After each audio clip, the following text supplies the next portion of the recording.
A first-class cabin at 35,000 feet over Georgia, quiet. The kind of quiet that costs money. Then a woman stands up. She doesn't raise her voice.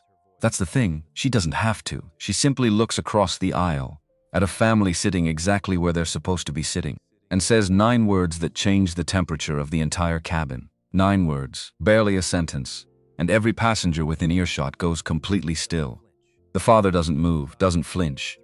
He keeps his eyes forward for 3 full seconds, 1, 2, 3, before he slowly turns his head. When he finally speaks, his voice is so controlled it sounds like a decision. A retired federal judge in row 3 quietly closes his book. A journalist in row 4 opens her notebook, and an 18-year-old boy sitting at the window, watching his father, begins to understand something about the world that no classroom ever taught him. The plane hasn't landed yet. This is only the beginning. The soft hum of the terminal filled the space between them. Not music, not conversation. Just that low, mechanical breathing of a building that never sleeps. The sound of 40,000 people moving through the same corridors every single day without once acknowledging each other. Daniel Brooks stood in front of the men's room mirror at Hartsfield-Jackson Atlanta International Airport and did not recognize himself. Not in the bad way. In the other way. The way that happens when something you spent 14 years building finally becomes real, and your brain hasn't caught up to your face yet. He was wearing a navy polo, pressed chino pants, and shoes he'd shined the night before at the kitchen table, while Stephanie pretended not to watch him from the couch. The boarding pass was in his jacket pocket. He'd already checked twice, it was still there. The ink hadn't faded, the seat number hadn't changed. 2A, 2B, 2C, first class, Atlanta, Los Angeles, non-stop, paid for with his own money. His own money. He said that to himself the way you test a word in a foreign language, pressing it against your teeth to feel whether it fits, because it still felt like something that belonged to someone else. Some other version of Daniel Brooks, who had not grown up on an apartment in South Atlanta where the carpet was the same color as a mistake. Some other version who had not learned to fall asleep to the sound of his father's work boots on the kitchen floor at 11 p.m. That specific, exhausted weight of a man who had spent 8 hours standing in a building lobby that was not his, greeting people who did not see him. His father had worked security at a downtown office tower for 22 years. 22 years of holding open doors for people who looked through him. Daniel pressed his palms flat on the counter. The porcelain was cold. Good, he needed something cold. 3 weeks ago, he had stood in a courtroom on the 14th floor of the Richard B. Russell Federal Building and delivered the closing argument in a discrimination case against Whitmore and Associates, the same firm that had interviewed him for 11 minutes 14 years ago before a senior partner said, "We're looking for someone who fits our culture better," and sent him home without a callback. 19 plaintiffs, 2 years of depositions, 1 verdict. He hadn't cried in the courtroom. He hadn't cried in the elevator going down or in the parking garage or on the drive home. He'd made it all the way to the kitchen table, before Stephanie put her hand on his shoulder, and he felt something release in his chest that had been locked since he was 28 years old, sitting in his car outside that firm's glass building, deciding what to do next. He had opened a solo practice with $2,600 and a second-hand desk from Target that took him 2 hours to assemble because the instruction manual was in 4 languages and none of them were English. Now he was flying first class. He straightened up, looked at it himself one more time. "Get it together, Daniel." He got it together. He walked out into the terminal. Stephanie was already at the check-in counter. Of course she was. She'd been at the counter for 20 minutes. Because Stephanie Harris Brooks did not operate on the same time zone as the rest of humanity. She operated 12 minutes ahead, always, which had initially driven him insane, and now was the reason their family had never missed a flight. She was wearing the burgundy dress, the wrap dress with the deep V, and the fabric that moved when she moved, and the color that did something specific to the gold in her skin. Her hair fell in loose waves past her shoulders, natural, effortless. The kind of effortless that actually takes 40 minutes, but looks like she's decided to be beautiful on the way out the door. 1 gold earring, small hoop, catching the overhead light every time she turned her head. She was holding a coffee and looking at her phone and doing 3 other things simultaneously, the way she always did, the way that used to make him feel like he was watching someone run a country. Victor was standing 2 feet away from her, staring at the departures board like it was a portal to another dimension. Their son, 18 years old, 6 feet of barely contained curiosity in a gray hoodie and white sneakers, head tilted back, mouth slightly open, reading every destination on that board with the concentration of someone trying to memorize a foreign language before landing. Miami, Chicago, New York, Seattle, Los Angeles. Their flight, right there, listed in the clean orange letters of departure. Babe. Stephanie didn't look up from her phone. You were gone 11 minutes. I know. You have the thinking face. Found his eyes. The one where you look like you're preparing testimony. Victor turned from the board. No, you look a little nervous. I was thinking, there's a difference. Victor went back to the board. Daniel looked at his son, 8 years old, and already had the deadpan delivery of a man twice his age. He had gotten that from Stephanie, the dry timing. The way he let a pause do the work of a sentence. They checked in. The agent, young woman, ponytail, the specific warmth of someone who genuinely liked her job, typed their names and paused. Is this your first time in first class? She was looking at Victor. Victor considered the question with his full attention. First time in the real thing. I've walked through the cabin before on the way to economy. And? It looked bigger from the other side. The agent smiled, not the customer service kind, the real kind. That's the most honest answer I've ever gotten. Victor shrugged. Seemed like the right thing to say. They moved through the terminal, past the news kiosks and the Starbucks, with the 30-person line and the gate for the Phoenix flight where a man in flip-flops was already arguing with someone on his phone. The specific choreography of an airport at 7 a.m. Everyone somewhere between asleep and anxious. Everyone carrying something heavy. Everyone pretending they weren't. Stephanie had switched from her phone to her laptop bag, adjusting the strap on her shoulder, recalibrating as she walked. The Senate citation came through last night, she said. Not to anyone specifically. To the air in front of her.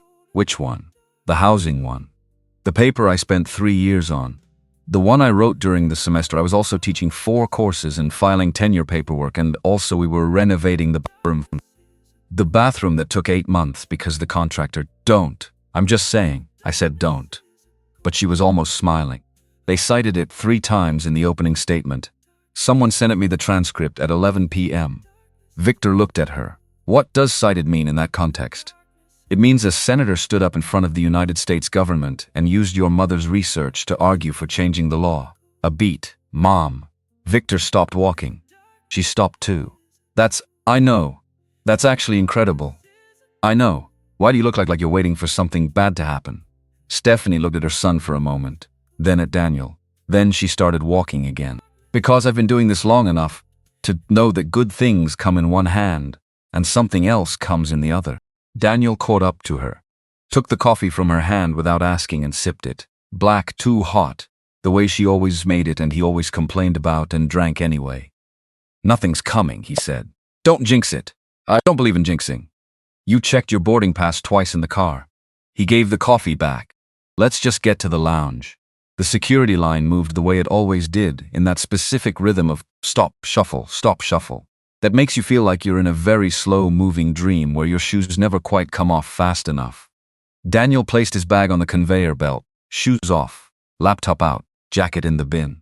The TSA officer, mid-40s, thick forearms, the expression of a man who had been here since 5 a.m. and had made his peace with it, looked at the bin, then looked at Daniel, then waved him aside. Sir, can you step over here? Daniel stepped over. The officer didn't explain. He reached into the bin, unzipped the side pocket of the laptop bag, ran his gloved hands along the lining. Standard, methodical, unhurried. The man who had been directly in front of Daniel, late 50s, blue blazer, silver carry-on, walked through the scanner without breaking stride. The woman behind Daniel did the same. Daniel stood with his hands at his sides. He kept his face neutral. He kept his breathing even. He had learned to do this the way you learn to drive on ice. Not by not feeling the slide, but by knowing exactly what to do with your hands when it happened. Because here was the thing about moments like this. They weren't loud. They didn't announce themselves. They came in the spaces between normal things, in the pause between a look and a response, in the decision someone made in a half-second that they would never examine, in the particular angle of a body turning away. They were the kind of thing that, if you described it afterward, someone would say maybe he was just doing his job, and you would nod and say yes. Maybe because what else do you say? Because proving the absence of malice is impossible. Because the alternative to letting it go is spending every morning explaining what happened yesterday to someone who wasn't there. His father had known this, had known it longer, had learned it younger. 22 years of lobby shifts, 22 years of holding doors and saying good morning to men who looked at his uniform and not his face. The officer handed the bag back. "Thank you, sir. Have a good flight." "Thank you." Daniel's voice was even. He picked up his bag, stepped through the scanner, collected his shoes on the other side. Victor was waiting, not saying anything, just watching his father with an expression that was too still for 18. The stillness of someone who had just understood something without being told. They didn't talk about it. They walked to the lounge.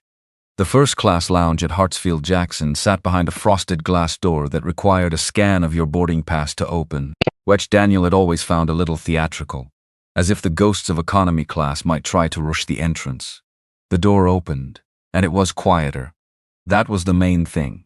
Quieter in the way that money buys quiet, thicker carpet, lower lighting, the jazz playing from somewhere unseen at exactly the right volume to be heard without being listened to. The chairs were real leather, deep, generous, the kind that welcomed you rather than tolerated you. Victor walked in, looked around and sat down, stood back up, looked at the chair, sat down again. "It's softer than our couch." "It costs more than our couch," Stephanie said, settling into the next across from him with the easy confidence of someone who had decided at some point in the last decade to simply take up the space she was entitled to. "Can I ask for things?" "What kind of things?" "Like food things." "Just ask and they bring it?" "That's historically how service works, yes." Victor leaned back, looked at the ceiling. "This is a lot." Daniel sat beside his wife and did not close his eyes, though he wanted to. He looked at his son, at the way Victor kept adjusting, kept testing, kept checking whether the comfort was real or whether it would turn out to be conditional on something he hadn't agreed to yet. He recognized that. He had done that for years. Walked into rooms and calculated the exit before he'd finished walking in. His phone buzzed. He looked at the screen. The message was from Ray Calloway, lead counsel for Whitmore and Associates during the trial. The man who had sat across the aisle from Daniel for 2 years in a courtroom, making the best arguments he could for the side that Daniel was convinced was wrong. Professional, formidable, occasionally briefly human. The message read, "That case, you deserve to win it. I was wrong about a lot of things. Congratulations."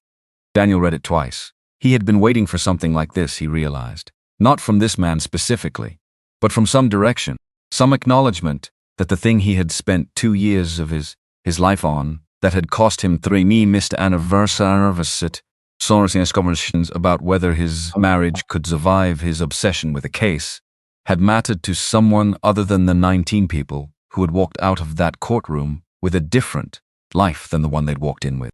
He didn't reply. He turned off the screen and set the phone on the table face down. "What was that?" Stephanie asked. She noticed everything. Always had. It was one of the things he loved most and found most impossible to hide from. Nothing. Someone who was on the wrong side of something for a long time finally admitted it. How long? 14 years. She looked at him. Just looked the way she did when she was deciding whether to push or let the thing breathe. She almost always chose to let it breathe. That was why they still worked, after 16 years. She picked up her coffee and looked at Victor. "So, what do you want to do first when we get there?" Victor sat up straighter. He had a list. Daniel could see it in his eyes, the specific brightness of someone who has been maintaining a list for weeks. "Santa Monica Pier, then the Griffith Observatory. Then I want to drive past the Capitol Record because I read it was designed to look like a stack of records, and I need to verify that in person." "You need to verify it." Photographic evidence. "You're going to be a nightmare at this observatory." "I'm going to be thorough at this observatory." He paused. Yep. "Is there a Daniel?" Daniel looked at the ceiling, their son, thorough and literal and entirely unembarrassed about both. The gate announcement came over the speaker. "Zone 1, first class, their zone." Victor stood up so fast he unknocked his empty glass. The jetway smelled like recycled air and possibility. Victor walked the length of it at a pace that was technically not running but communicated the same intention. He had been to airports before. They'd flown to his grandmother's in Houston for Thanksgiving 3 years straight. Back row of economy, the seat that didn't recline, next to the lavatory. He knew what a plane looked like from the outside. He did not know what this looked like. He stepped through the cabin door and stopped. The seats were wide. Not just wider, wide the way a room is wide. Each one its own little architecture of comfort, with a screen and a storage compartment and a footrest that deployed at the push of a button and a reading light on an adjustable arm. The carpet was dark and clean. The overhead bins were large enough to actually hold things. Victor said, "Oh, just that, one syllable." The sound of a brain encountering something it had filed under hypothetical and suddenly being asked to reclassify it. 2A, 2B, 2C. Victor took 2C against the window. He sat down, adjusted once, adjusted again, pressed the button that raised the footrest, pressed the button that lowered it, looked at the touchscreen, looked out the window, looked back at the touchscreen. "The seat is bigger than my bed." "Not bigger than your bed," Stephanie said. Wider, maybe. There are 6 buttons just for the reading light." "Don't press all of them." "I'm going to press all of them eventually." Daniel sat in 2B next to his son and said nothing for a moment. He looked around the cabin. There were 12 seats in first class, pods of 2, wide leather each one, occupied by someone who had arrived at this altitude of comfort from some suburban direction. A man in a suit already working on a laptop. A woman with noise-canceling headphones who had closed her eyes before the door was even sealed. 2 people who looked like they did this every week and had stopped noticing what it felt like. And then, seat 1A.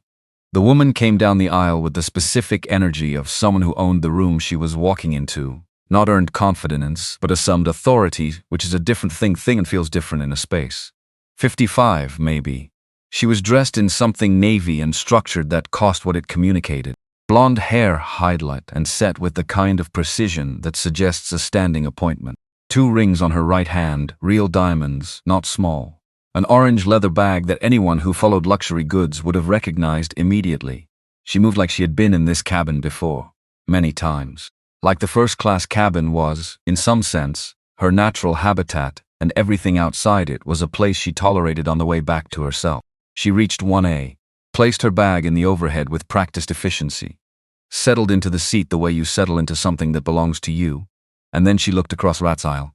At the family in 2A, 2B, 2C. It was a brief look, 3 seconds, maybe 4.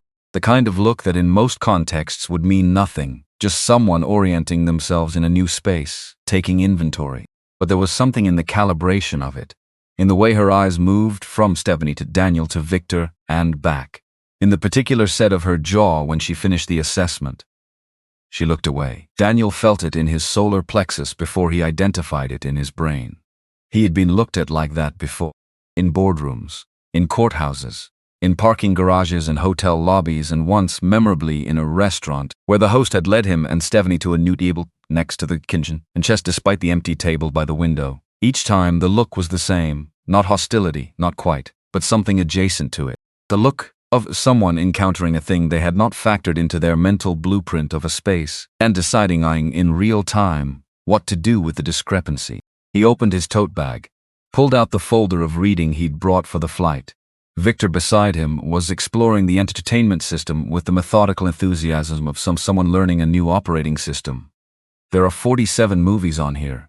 Pick one. I'm cataloging first." "Victor, I'm almost done with the action section." Stephanie leaned past Daniel to look at their son. "You're going to be fine." "I know." Victor didn't look up from the screen. "I just want to know what's available before I commit." This was the thing about Victor. He didn't rush. Not because he was slow. He was one of the sharper people Daniel had ever known, including all the lawyers he'd worked with. But because he believed, genuinely, that decisions deserved the full weight of consideration. He had applied to 4 colleges and written 12 drafts of his personal essay. He had chosen his high school electives using a spreadsheet. He had once spent 40 minutes selecting a birthday card for his grandmother.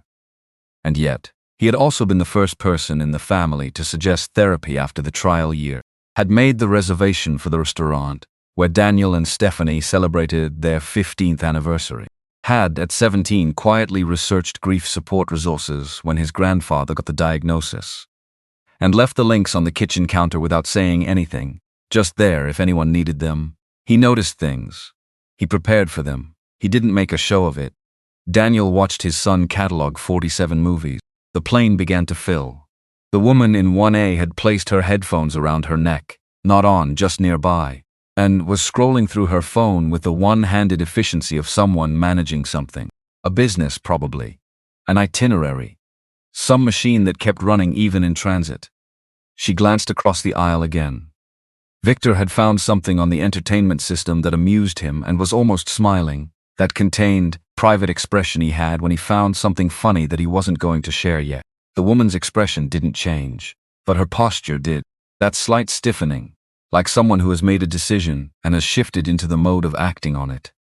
Daniel registered this and said nothing, because he didn't know yet what it was going to become. The cabin door sealed. The pre-flight announcement came on.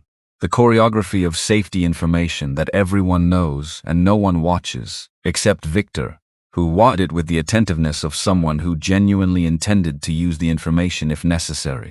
Brenda Cole moved through the cabin the way experienced flight attendants do, not walking so much as navigating, reading the room and the people in it simultaneously, calibrating her energy to match what each passenger seemed to need.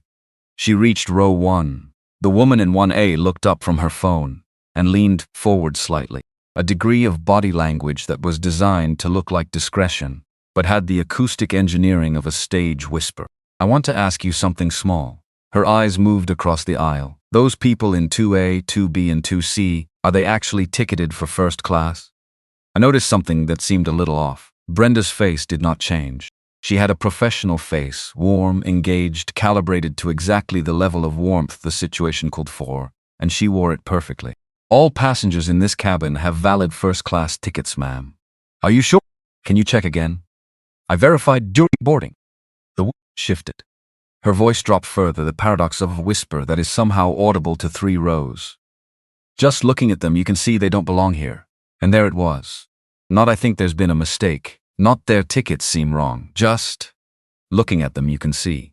Brenda held very still for 1 full second. She was 32 years old and she had been doing this job for 6 years, and she had a process for most things. She had a process for the passenger who drank too much on the early flight.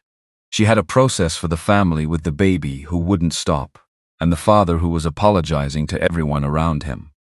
She had a process for the businessman who snapped at her because his upgrade hadn't gone through, and he was taking it out on the nearest person. She did not have a process for this. Or rather, she had a process. She just had to decide which one to use. "All passengers in this cabin are entitled to the same level of service. Ma'am, is there something specific I can help you with?" The woman leaned back, and then forward again, because she wasn't finished. "I paid almost $3,000 for this seat. I think that entitles me to a certain environment." A certain environment. Brenda looked at her for one more moment. Then she turned and continued down the aisle. Daniel had heard it all. Not because he was straining to, he hadn't been. He'd been looking at his folder of case notes, letting the words blur slightly the way words do when you've read them too many times. But first-class cabins are quiet, and human ears evolve to track voices. And he had been tracking voices in rooms that weren't designed for him for long enough that the muscle memory was automatic. He heard "they don't belong here," and something shifted in his chest. Not surprise, never surprise anymore, but that old familiar gravity, that pull downward that he had to consciously counteract. He kept looking at the folder. Stephanie, beside him, had heard it too. He knew because her hand moved just a fraction, just enough to rest at the edge of his armrest without quite touching him, waiting, calibrating. Victor had heard it. Daniel knew because Victor had stopped cataloging movies. He hadn't turned around. He hadn't made a sound. But the entertainment screen had gone still, and Victor's hand was flat on his thigh rather than moving toward the interface, and his shoulders had done something that they didn't usually do, that specific holding that happens when a body is bracing for something it can't name yet. "Mom." Barely audible. Stephanie turned to him. "She's talking about us, isn't she?" Not a question, statement barely inflected. "Yes." Victor nodded, once, slow. The way you nod when confirmation is worse than uncertainty but at least has the virtue of being real. And then the woman in 1A stood up. She came down the aisle with the air of someone who had decided that the quieter approach had failed and was now escalating to the approach that had always worked for her, which was simply being the loudest thing in the room. "Is there actually a problem with their tickets, or isn't there?" The words landed in the middle of the cabin like something dropped from a height. Brenda stopped. "Turn them. Their tickets are fully valid. I'm asking because I paid for a specific experience and I think..." I paid for the same experience. Daniel's voice. Calm, even. The voice he used in courtrooms when he wanted the opposing counsel to understand exactly how much ground they had just lost. He had not stood up yet. He was still seated, still with Foldthor on his lap, still technically in the same position he'd been in when all of this started. But the quality of the room changed the moment he spoke. Something in the acoustics of it, the way his voice landed without effort and then just stayed there. We paid for the same seats, the same service, the same flight. He looked at her directly. Not aggressive, not apologetic. Direct the way he looked at witnesses who had said something that was going to need unpacking.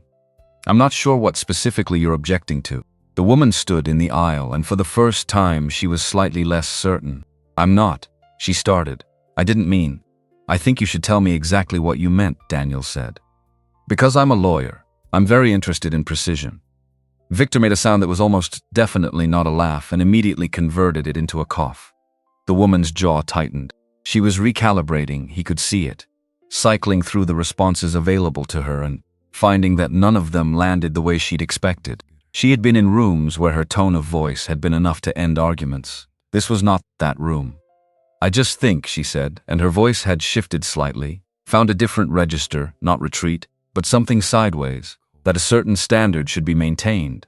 What standard? Silence. What standard? Daniel repeated. Specifically, do you feel is not being maintained? She looked at him, then at Stephanie, then back at him. And she didn't answer.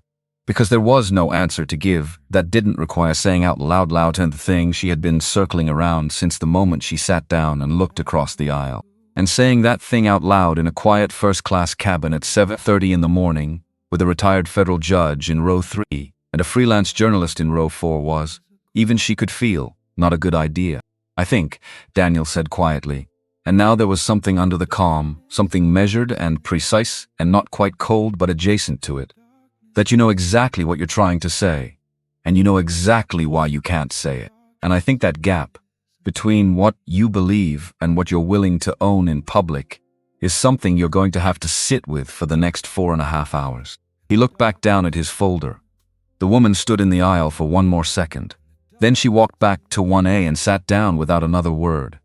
The cabin was very quiet. Jeffrey Whitfield in 3A had his book open on his lap but was not reading it. Lorraine Grant in 4B had her notebook open and had already written 2 lines.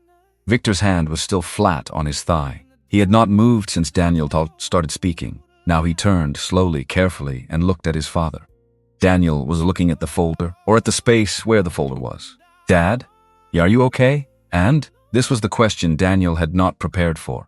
Not that was incredible, or you showed her, or any of the things that a movie would give him here. Just, are you okay?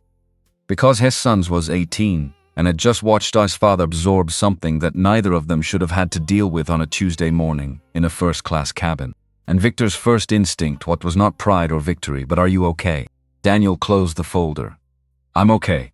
Victor looked at him for another moment. You don't have to be.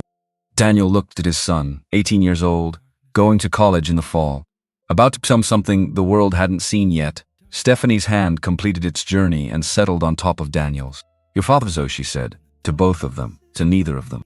We're all okay. The engines changed pitch beneath them. The plane began to move. Victor turned to the window. Atlanta spreading out below, the sprawl of it, the flatness, the city Daniel had grown up in and left 100 times and always returned to. His grandfather's apartment in South Atlanta, somewhere in that grid. The federal courthouse where he'd stood 3 weeks ago. The parking garage where he'd sat for 20 minutes 14 years ago deciding what to do next, all of it falling away. Victor pressed his hand flat against the cold glass. We're going to L8, he said. Not to anyone, just out loud. Just to make it true by saying it. The wheels lifted, and the woman in 1A sat very still and stared at the seat back in front of her, and she did not look across the aisle again. Not yet. But the thing she had started, the thing she had put into the air with 9 words about belonging and environment and $1,000, that thing was not finished. She could feel it the way you feel weather coming. Not disaster, not yet. Just pressure. Just the particular, gathering weight of a day that has decided it has more to say. The seatbelt sign went off at 11 Newton feet with a soft chime that nobody in first class acknowledged, because first-class passengers have absorbed the understanding that the chime is for other people. Daniel uncapped his pen. Not because he had anything specific to write, because holding a pen was a thing his hands knew how to do in situations where his brain needed something to work against. He had written closing arguments this way, not writing them, exactly, but sitting with the pen touching the page while the argument organized itself somewhere under unconscious thought. He wrote nothing. He was thinking about his father. This was happening more lately.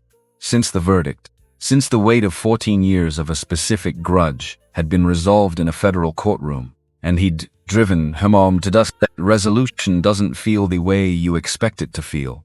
That winning does not fill the shape of what you were owed. His father's name was Eugene Brooks. He had been born in Macon, Georgia in 1948, which meant he had grown up in a particular date, in a particular state that had particular ideas about what a man who looked like him was permitted to become. He had made it to Atlanta. He had gotten the security job. He had worn the uniform and stood in the lobby and held the door and said good morning for 22 years to people who did not say good morning back. And then he had retired with a card from management and a small plaque that said dedicated service and did not say anything else. He had died 3 years later. He had never flown first class. He had never flown at all, actually. It was one of those things that had always been next time. Had have always been something that would happen once the money was a little more stable, once the kids were grown, once the knee stopped bothering him. It had never happened. And the specific weight of that, of sitting in 2B with the footrest deployed and the reading light adjusted to exactly the right angle and a glass of sparkling water on the tray table, was not something Daniel had anticipated feeling so directly. He thought he should be here. Then, a lot of people should be here who aren't. Then, that's not a reason to leave. Stephanie next to him was typing. Not pretending to type it, her fingers moving in that clipped, efficient rhythm that meant she was in the middle of a thought she'd been meaning to get to for 2 weeks and was finally catching. She got like this sometimes, in transit, on planes, in cars, on trains, when the particular suspension of being between places freed up whatever part of her brain was usually managing logistics, and she could just think. It was one of the things he'd loved about her before he'd understood it. The way she could locate herself in the white space between obligations and do her best work there. He watched her type for a moment. She had been his person for 16 years. Not his partner, not in the language of it, his person, the specific, untranslatable category of human being who knows all the versions of you simultaneously. Who knew the version who sat in the parking garage at 26 and decided to build something from nothing? And the version who had stood in a courtroom at 46 and delivered the argument that had been forming since that day? And who sat beside him right now, on this plane, with the burgundy dress and the gold earrings, being the steady thing against which all his motion could measure itself? You're staring, she said without looking up. I'm thinking. You're staring and thinking. They're not mutually exclusive. She typed another sentence. About. He put the cap back on the pen. My father. Her fingers paused on the keyboard. I know, she said. He would have. Daniel stopped. There was no clean ending to that sentence. He would have loved this. He would have laughed about it. He would have taken a picture of the seat and sent it to everyone he knew with approximately 6 exclamation points. All of it true. All of it inadequate. I know, Stephanie said again. Her hand moved to his for a moment, just a touch, brief and complete, then went back to the keyboard. They had learned to do this. To say the incomplete thing and let the other person hold the rest of it.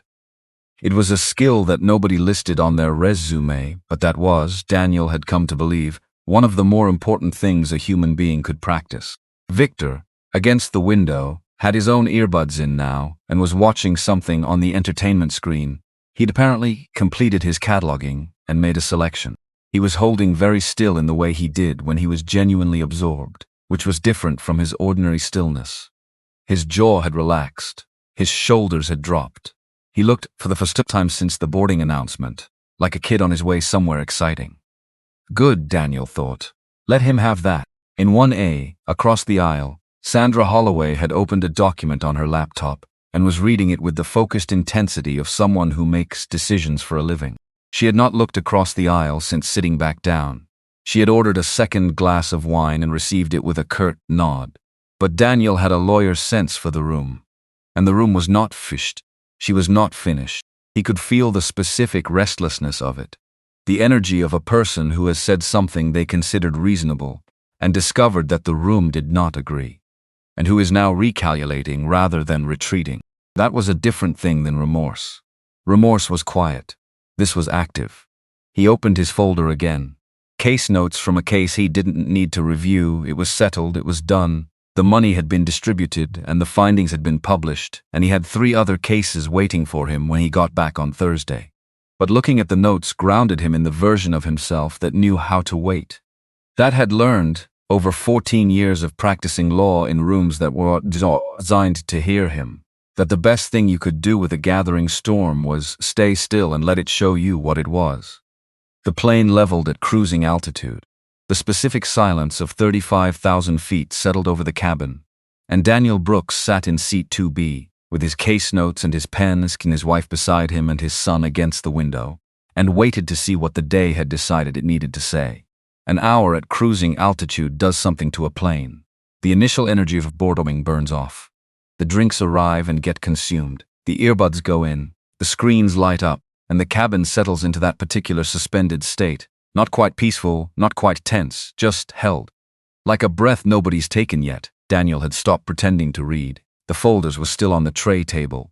The pen was capped. He was looking at the middle distance, that specific nowhere between the seat, back in front of him, and wherever his mind had decided to go.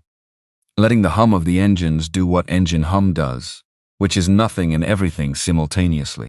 Victor was asleep. Not pretending. Actually asleep, total commitment sleep. Someone who'd been running on adrenaline since 5 a.m. and had finally hit a wall. His head had drifted toward the window, one hand open on his thigh, his whole body releasing the held tension of the morning into the leather of the seat. Stephanie was still typing. She'd been in the same document for 40 minutes.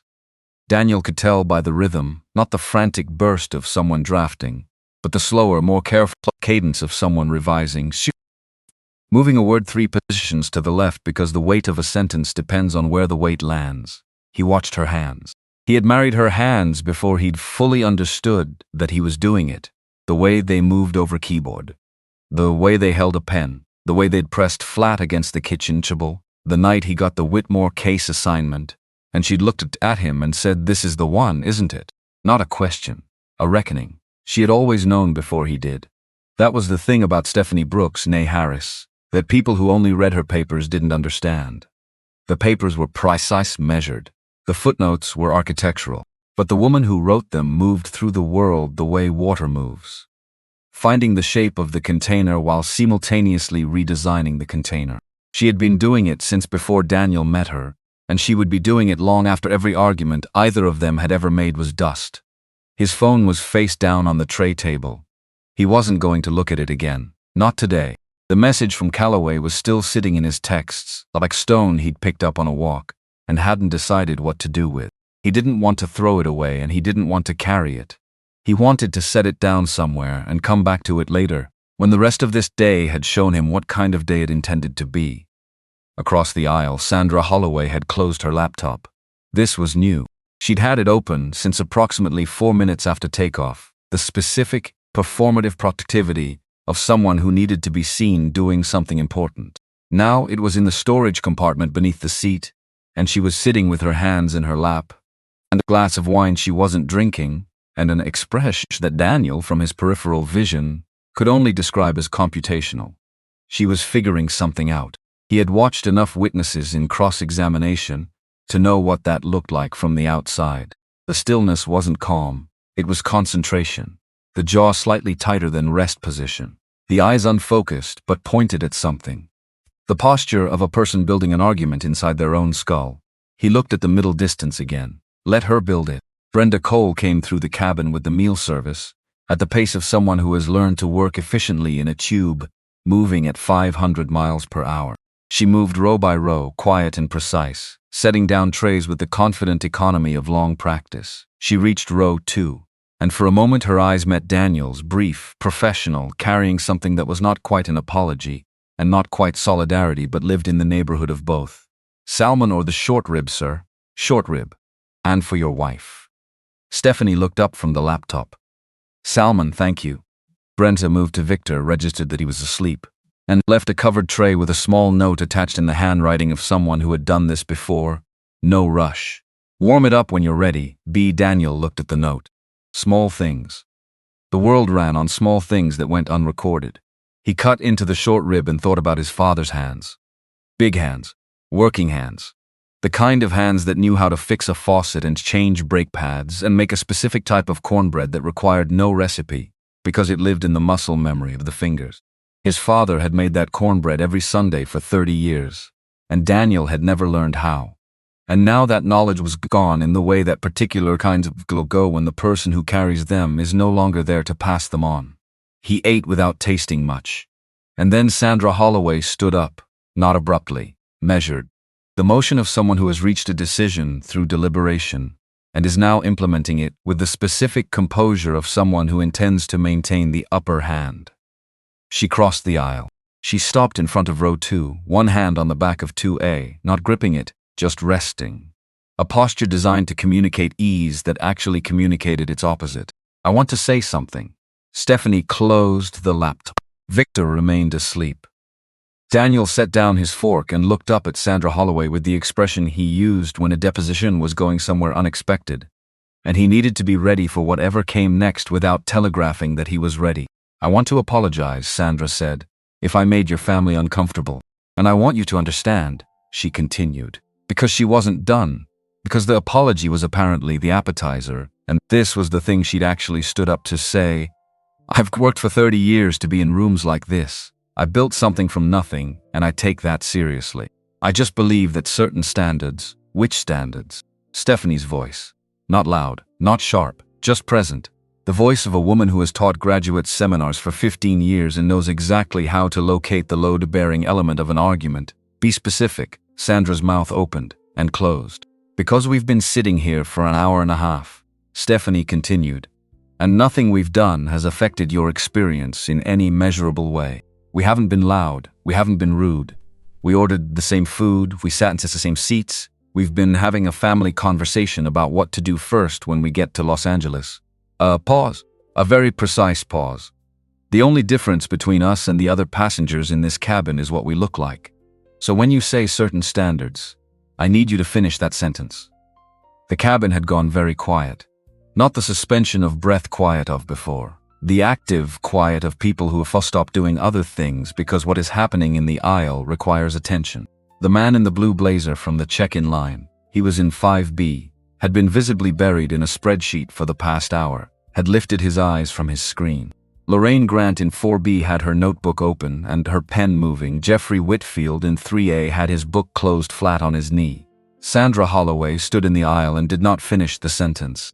And that, the specific, reverberant silence of a sentence that could not be completed in public, said everything that 3 hours of argument could not have said more clearly. Daniel picked up his fork. Sit down, Miss Holloway. Not unkind, not cruel. The voice of someone who has made his point and doesn't need to hammer it twice. She sat down. This was climax 2, and Daniel knew it the way you know a structural moment in an argument, not because of volume but because of what it foreclosed. She had come across the aisle with the intention of reclaiming the ground she'd lost, and what she'd found instead was a sentence she couldn't finish. That gap between what she believed and what she could say out loud was not going to close on this flight, maybe ever. He looked at Victor, still asleep, head against the window. One hand had turned over during the meal service, palm up, fingers slightly curled, 18 years old. In the fall, he was going to the University of Georgia on a full academic scholarship to study urban planning and policy, which he had selected after 3 months of research and 14 conversations with people who worked in the field, and one very long walk around their neighborhood in south of Atlanta, where he'd pointed at things, a vacant lot, a bus stop with a broken shelter, a community garden that had appeared on a formerly empty corner, and talked about them with the specificity of someone who'd already started thinking about solutions. His grandmother had cried when he got the acceptance. His grandfather had not cried but had shaken Victor's hand and held it for an extra second longer than handshakes usually last, and Victor had understood what that meant without it being said. Daniel wanted him to sleep through whatever came next. Let him have the rest. Let him wake up over Arizona or New Mexico with the window dark and the cabin settled and the day's worst already behind them. Stephanie had reopened the laptop but was not typing. She was reading something, scrolling, not composing. Her eyes moved across the screen in the specific pattern of someone reviewing rather than creating, and her left hand was doing the thing it did when she was processing, which was resting lightly on the touchpad and tapping the index finger once per second without apparent awareness. "You know what I keep thinking about?" she said. Daniel waited. "That paper I wrote in my second year of the doctoral program. The one about space and belonging. About how certain environments, airports, hotels, first-class cabins, certain restaurants, function as what I called gatekeeping architectures. Not because the gate is visible, because the gate is social. Because belonging is performed and assessed in real time by the people who have decided they own the space." "I remember that paper. You read it 3 times. I was trying to understand what you were saying. You were trying to impress me. Both things were true. A beat. What about it?" Stephanie looked across the aisle at 1A. "I wrote about it as a theoretical phenomenon. Wrote about it with data and citations and a very clean analytical framework." Her voice dropped slightly. "And then I sat here for 2 hours and experienced it in 9 words from a woman in a Chanel suit. And the theoretical framework held up perfectly. And somehow that's the most exhausting thing that's happened to me all week." Daniel put down the fork. "Because proving you were right doesn't feel like winning. Because proving I was right means the thing I was right about is real." She looked at the screen. "Which I knew. I've always known. But there's knowing and there's knowing. The distinction between those two things. He had lived in that gap his entire career. There's knowing that a firm rejected you because of bias. And there's sitting in a deposition 3 years later and watching a human resources director explain their cultural fit criteria while maintaining eye contact that communicated perfectly that she understood why you were there and was choosing her words accordingly. There's knowing that your clients were discriminated against. And there's watching the opposing counsel make arguments with a straight face in a federal courtroom and understanding that the argument was not made in good faith and being required professionally to engage with it as if it were.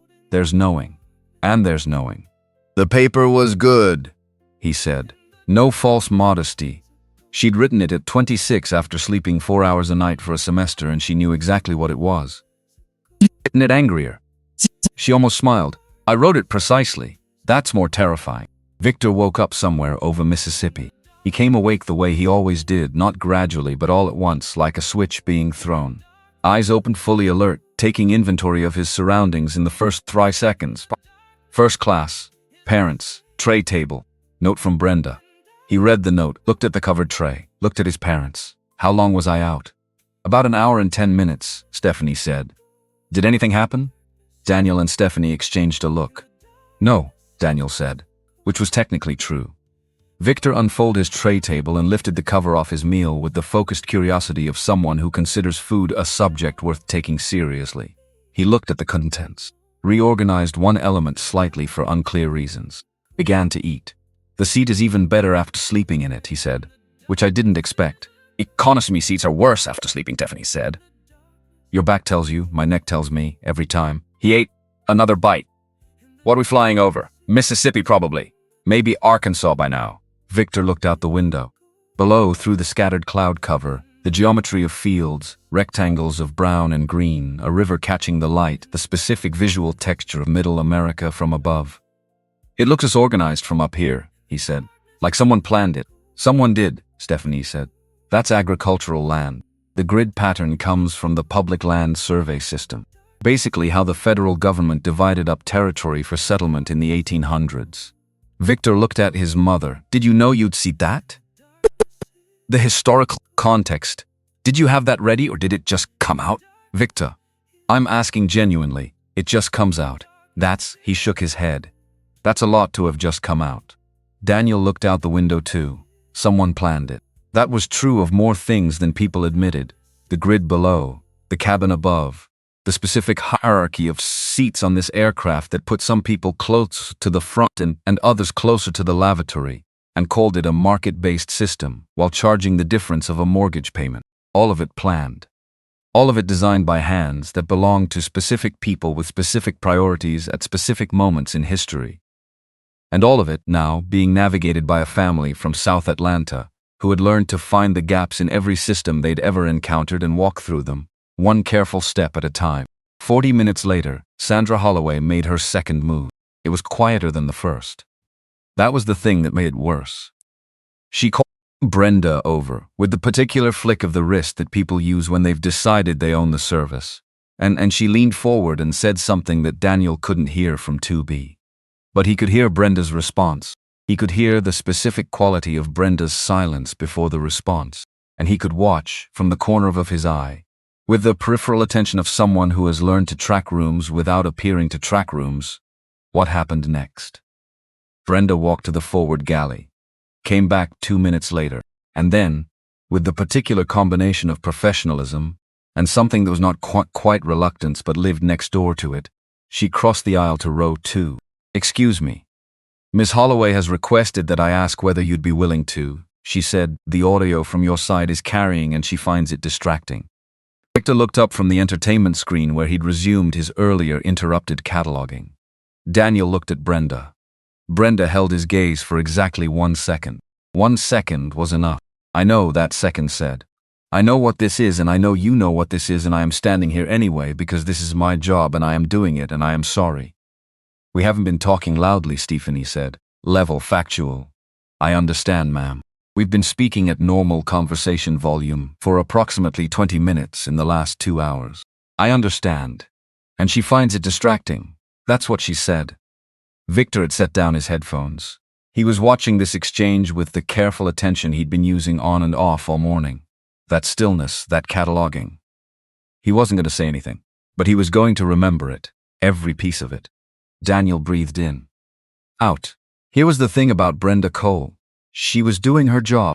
She was standing in front of him carrying a request that she had not generated and did not endorse.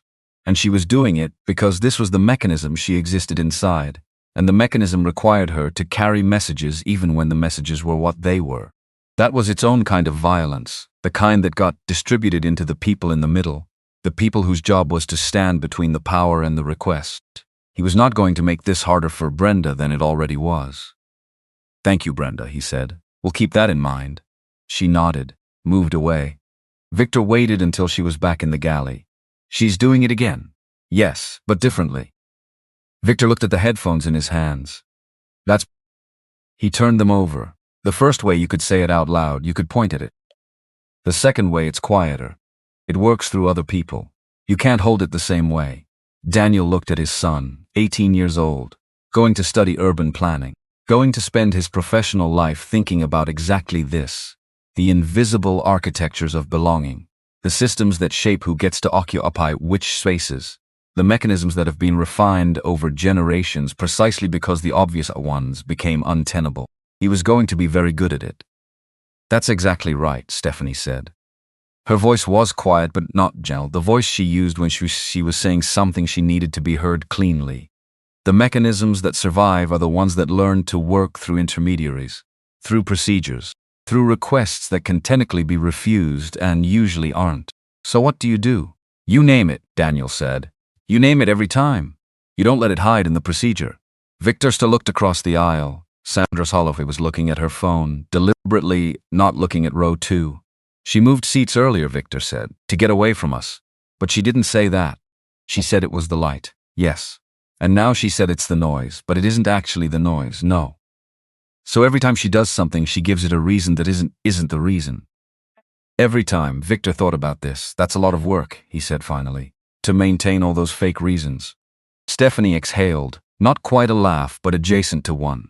The involuntary sound of someone who has just heard their decade of academic research summarized in 9 words by an 18-year-old. "It is a lot of work," she said. "And eventually it gets heavy." This was when Daniel told her about his father, not because he planned to, not because he had been building toward it, but because Victor was sitting across from him with his headphones in his hands and the specific alert quality of someone who was ready to receive something real. And Stephanie had closed the laptop again, and the cabin was quiet at cruising altitude. And sometimes the moment that was right arrived not because you called it, but because the conditions stopped resisting it. "Your grandfather stood in a building lobby for 22 years, Daniel said. Not to anyone in particular. To the air between them, to the hum of the engines, to whatever part of the cabin was listening. You know that. You know the story. But what I've been thinking about this morning, what I've been thinking about since we boarded, is that he never made a scene. Not once. In 22 years of being looked through, of being the invisible man in the U-form in the lobby of a building that would never have his name on it, he never raised his voice. He never made it easy to dismiss him by giving them a reason. Victor was very still, and for a long time I thought that was patience, Daniel continued. I thought it was the patience of a man who understood that there were battles you couldn't win and chose the ones he could. But sitting here today, he stopped. Let the sentence find its own landing point. I think it was something else. I think he knew that every single day he walked into that lobby with his dignity intact, not performing, not pretending, just intact. He was making an argument that nobody else in that building could make. An argument that didn't need words. Stephanie had her hand over her mouth, not crying, not quite, but close to the place that precedes it. Victor was looking at his father with an expression that too old for 18 and exactly right for 18 simultaneously. The face of someone absorbing something that is going to take years to fully understand. But that lands with full weight right now, before the understanding. I think about him in rooms like this, Daniel said, where somebody's decided I don't belong. And I think he came in anyway, every day. He came in anyway and he stood there and he did the job and he went home. And 30 years later his son is sitting in a first-class seat that someone is currently trying to decide whether he deserves. He picked up the pen he'd set down an hour ago, and I'm still coming in. The cabin was quiet, not the uncomfortable quiet of before, a different kind, the kind that forms when something true has been said and the air needs a moment to hold it. Victor said, "Dad? Yeah, are you angry?" The question was direct. No cushion. That was also something he'd gotten from Stephanie, the willingness to ask the thing directly because asking around it wastes everyone's time. Daniel thought about it honestly. Yes, he said, not at her specifically, at the fact that this is still the question, that the question of whether I belong in a room is still a question that someone in that room gets to ask. He set the pen down. But angry doesn't mean undone. You can carry anger and not let it drive. Victor turned this over. I was angry at the T checkpoint, he said. Not accusatory, reporting. I know. You didn't say anything. I know. I almost did. Daniel looked at his sons. What stopped you? You. Victor looked at his own hands. The way you picked up your bag. The way you thanked him. Like you didn't let him have the satisfaction of either reaction. You didn't pretend it didn't happen, but you also didn't give him anything to work with. A pause. That's harder than being angry, much harder. Did you learn that? I'm still learning it. Victor nodded. Like he was filing this somewhere specific, in a drawer that was going to be important. Stephanie reached across and put her hand on the back of Daniel's neck, not a squeeze, just a presence. The weight of someone who has been paying attention for 16 years and knows what a person needs when they've said something true and exhausting. Lorraine Grant had been writing for 11 minutes without stopping. Not planning, not drafting, writing. In the way that happens when the material is already fully formed and just needs to move from inside to outside. Her pen moved across the page in the neat, quick script of someone who has transcribed things under deadline enough times that the hand has developed its own urgency. She was not recording what had been said word for word. She was recording what it meant. The kid said it was a lot of work to maintain all those fake reasons. And he's right. But what he doesn't know yet, what he's going to find out, is that it's also exhausting for everyone in proximity to the deception. The flight attendant, the other passengers. Everyone who has to pretend they didn't see what they saw. The maintenance of a lie distributes the cost across everyone nearby. She underlined the last sentence twice. She had been a journalist for 6 years. She had written about systems, housing systems, school systems, the specific geometrical ways that advantage accumulates and compounds across generations. She had written about it in numbers and in data and in the careful, credentialed language of analysis. She had never written about it from inside a first-class cabin at 35,000 feet, while a family in row 2 had a conversation that was more honest than anything in the last 12 months of her research. She turned the page, wrote, "The son said he wanted people to understand, not just to know." There's a whole paper in that sentence alone. Jeffrey Whitfield had noticed her writing. He had noticed most things on this flight. It was an occupational habit of 20 years on the federal bench, the inability to stop cataloging, the way a room's architecture of attention revealed itself in who looked where, who moved when. He'd made his career on the gap between what people said and what they meant. He'd built his reputation on his willingness to name that gap from the elevated position of the bench, where naming it had legal consequence. He had not named it this morning. He had sat in 3A and observed and held his book and let a family be publicly humiliated at his altitude while he did nothing. That was not something he was going to be able to set aside quickly. He had made decisions in his career that he'd revised in hindsight. He'd written opinions that he'd read 5 years later and felt the discomfort of a mind that had grown past the argument it had once made with confidence. That was the work. You were always operating at the edge of your current understanding, and the understanding kept expanding. And the gap between what you knew now and what you'd done before was the evidence of growth and also the record of cost. But this wasn't about doctrine. This wasn't about a legal framework that had evolved. This was about a man and his family sitting in seats they'd paid for on a Tuesday morning, and Jeffrey had sat 3 rows back and watched it happen. He thought about his daughter.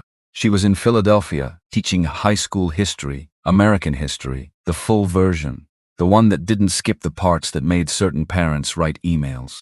She called him every Sunday, and they talked for an hour about anything and everything. And she had, over the course of many Sunday phone calls across the last several years, asked him things that required him to examine what he'd assumed was self-evident. She was going to ask about this, and he was going to have to tell her that he'd sat in row 3 and opened his book. He looked at the back of Daniel Brooks's seat. 14 years of building a practice from nothing. He had read about the Whitmore case in the professional circulars, not because it was splashy, but because the legal architecture of the argument was notable. The theory of cumulative evidence in systemic discrimination claims, the specific way Brooks had built the record. He had in fact used the closing argument in a workshop on persuasive writing for a judicial education program, and he had sat in row 3 and opened his book. He closed the book now, set it on the armrest, did not pick it up again. Sandra Holloway had stopped calculating. She had been calculating for an hour, running through the options, assessing the available moves, determining which position offered the best combination of dignity and distance. She was good at this. It was what her business ran on.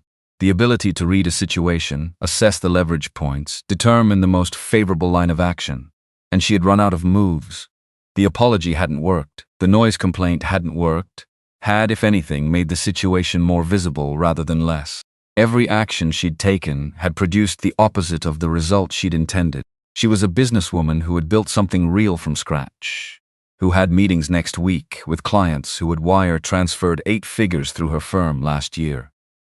And she was sitting in 1A having lost an argument to a family she'd dismissed before they'd opened their mouths. The wine glass was empty. She didn't call for more. What was happening in her chest was something she didn't have a ready word for. Not quite shame, not quite anger. Something that sat between the two and felt like neither. She had spent 55 years in assembling an understanding of how the world worked and her place in it. And for 2.5 hours that understanding had been producing outcomes she hadn't predicted. That was the thing that sat hardest. Not that she might have been wrong.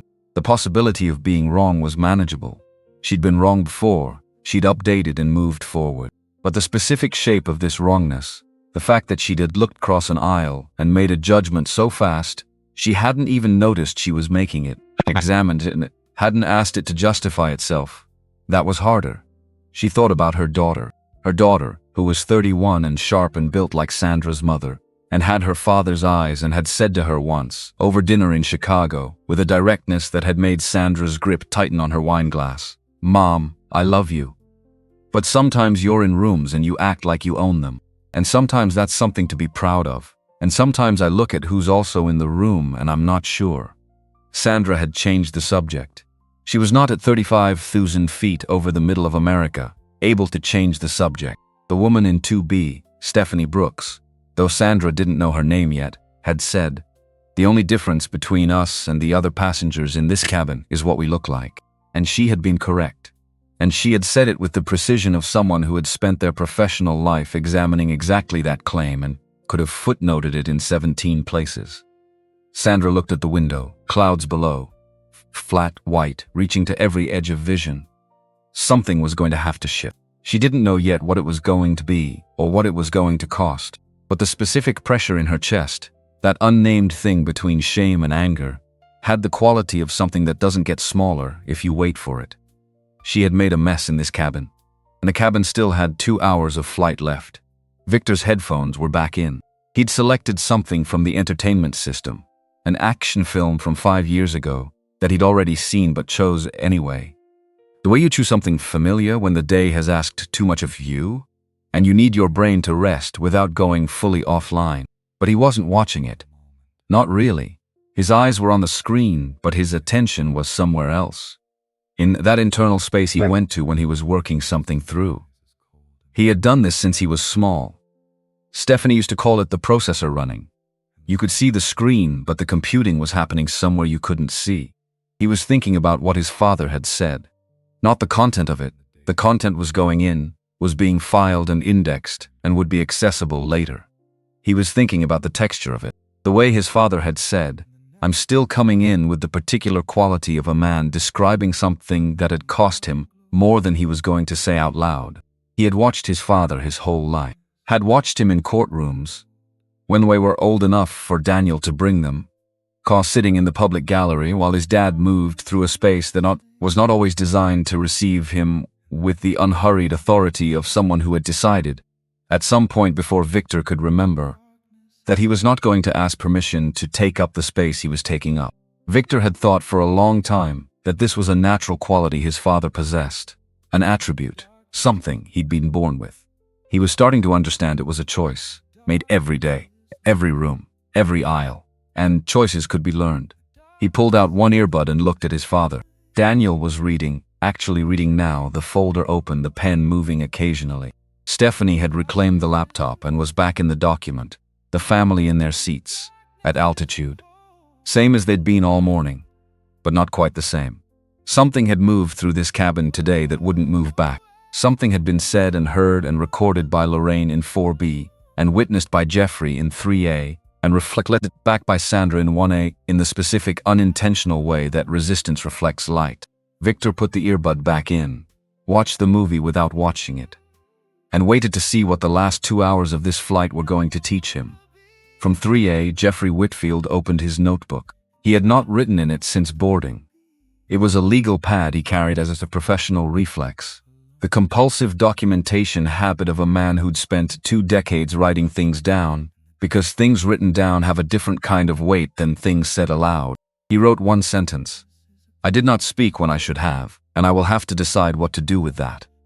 Then he looked at the back of seat 2B. He was going to say something before this plane landed. He didn't know yet exactly what, but he had enough experience with the architecture of public moments to understand that what had happened in this cabin was going to matter, was already mattering, was being recorded in Lorraine's notebook and in Victor's interior catalog, and in the specific quality of Sandra's stillness. And the question of whether Jeffrey Whitfield said something before they landed or said nothing was to be part of that record. He was 69 years old. He had spent 20 years making decisions that carried legal weight. He had written opinions that had shaped how courts in 5 states handled evidentiary questions. He had presided over cases that had changed specific lives in specific ways. He had also, this morning, sat in row 3 and opened his book. He capped the pen. He looked at the seatbelt sign. Still off. He had time. He was going to use it. The descent announcement came at 2:47 p.m. Pacific time, 1 chime. Then the seatbelt sign lit up in that amber glow that means the ground is coming whether you're ready or not. Victor had been half asleep again. Not the deep, committed sleep of earlier, but the shallower version, where you're aware of the engine noise and the pressure changes and the specific quality of the light shifting as the plane tilts toward the earth. He felt the angle change, opened his eyes, looked out the window. Los Angeles? Not the idea of it. Not the version from movies or the version from the travel site he'd spent 3-week cataloging before this trip. The actual thing, sprawling out in every direction under a layer of haze that turned the afternoon light golden and strange. Freeways like rivers. Neighborhoods pressed together without seams. And at the far edge, where the city finally ran out of room, a line of blue that could only be the Pacific. He pressed his forehead against the glass. He had looked up the geography before leaving Atlanta, had studied the grid, the topography, the way the city sat in a basin ringed by mountains on 3 sides and open to the ocean on the 4th. He'd read about the Santa Ana winds and the fire seasons and the specific engineering problem of building a megacity on top of a major fault system. None of that had prepared him for what it actually looked like. "It's bigger from out here," he said. Stephanie looked across him at the window. "You said it would look smaller." "I said it looked smaller in the lounge. From the ground-level photos." He kept his eyes on the city. "This is something else." Daniel leaned forward slightly to see past his son. The view was the same one he'd had from economy on his first trip to LA 12 years ago for a deposition. The same sprawl, the same haze, the same sudden shock of ocean at the edge. Except 12 years ago he'd been in the middle seat of row 34, with a briefcase on his lap and a knot in his stomach about whether the opposing counsel was going to try to run out the clock on document production. Today he had a footrest, different angle, same city. "First thing when we land," Victor said, still looking at the window. "Seafood. We haven't even touched down. I'm planning ahead." "You've been planning ahead since March. And look how prepared we are." He didn't turn from the glass. "See, somewhere with a view." Stephanie reached past Daniel and tapped Victor's knee. "Deal." In 1A, across the aisle, Sandra Holloway had her seatbelt fastened and her hands in her lap and her eyes pointed at the seat back in front of her. The posture of a woman in a waiting room. Not waiting for something good, waiting for something to be over. The wine glass had been cleared. The laptop was stowed. She had not looked across the aisle in 45 minutes, which was, in its own way, its own kind of statement. The deliberate withdrawal of attention that was still a form of attention because it required effort to maintain. Daniel watched the ground rising toward them through the window over Victor's shoulder. He was not thinking about Sandra Holloway. He was thinking about his father's hands. And about whether his son had understood what he'd said earlier. Not the content. Victor had absorbed the content. He could see that in the particular quality of the silence that had followed. But whether the thing underneath it had landed. The thing about coming in anyway. The thing that wasn't patience and wasn't surrender, but was something harder than either. The daily, specific, unremarkable act of walking into a room that was not built to receive you and occupy with your full self, regardless. Not performing dignity, just having it. Not asking permission to take up space. Just taking it. The wheels touched down. The landing was clean, that single authoritative thump of rubber on concrete, and then the thrust reverses engaging, the cabin pressing slightly forward as the plane decelerated down the runway. LAX unfolded past the windows. Terminals, tarmac, the specific industrial infrastructure of one of the busiest airports in the country moving in organized patterns that only made sense from above. The cabin relaxed.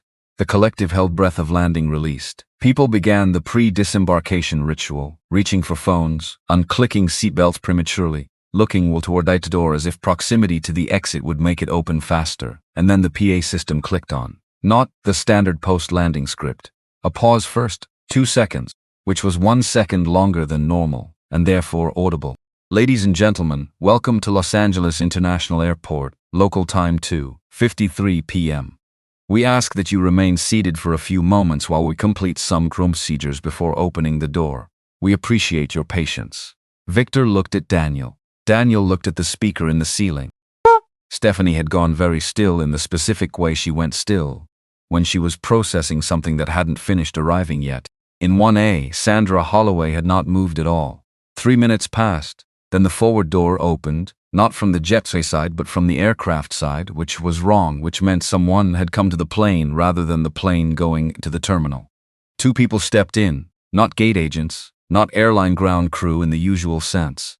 These were different, the specific combination of company polo shirts and lanyards and iPads. That meant someone from a different level of the organization had been alerted and had come in person.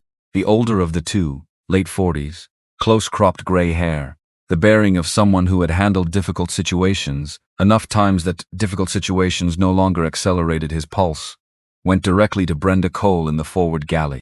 They spoke in low voices for less than a minute. Brenda handed him something, the incident report she'd been filing in increments throughout the flight, quiet, professional, the paper trail that turns a complaint into a record. He took it, looked at it, looked up, went to 1A. "Miss Holloway, Juan, not a question. I'm James from our Customer Experience Division. Thank you for your patience during landing. Would you be able to remain on board briefly after other passengers disembark? We'd like to speak with you about some matters related to today's flight." The cabin was quiet enough that the sentence carried. Sandra Holloway looked up at James with the expression of someone who has spent 55 years running rooms and has just discovered that this particular room has a different floor plan than she expected. I have a connection, she said. We're aware. Our operations team has already flagged the itinerary and alternatives are being prepared if necessary. Which was not your connection, will be fine. Which was songs? Sandra looked at her hands, then at James, then at the forward bulkhead where the door was. All right, she said. James moved to row 2. And here Daniel had expected the apology.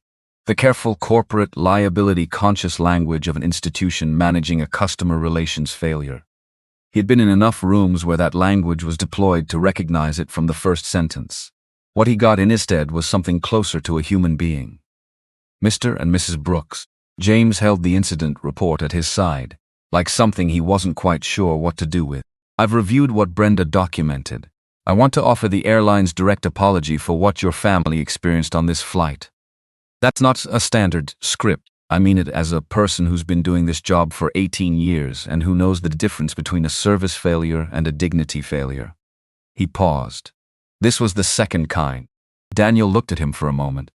We'll be following our standard process, James continued, which means Miss Holloway will be meeting with our customer experience team. POF report will be filed, and our conduct review board will determine next steps within 5 to 7 business days.